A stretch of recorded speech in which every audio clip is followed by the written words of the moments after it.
И наконец-таки находка, которую можно вам показать. Крестичек целенький, из аваянистой бронзы. Так, эта сторона, о, это тоже хорошенькая. Патинка такая, смотрите, приятная, зелененькая.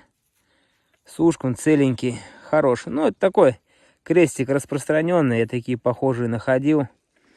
Их на поселениях, на старых, на 16-17 веках. Их было очень достаточно много. Но все же находка есть интересная.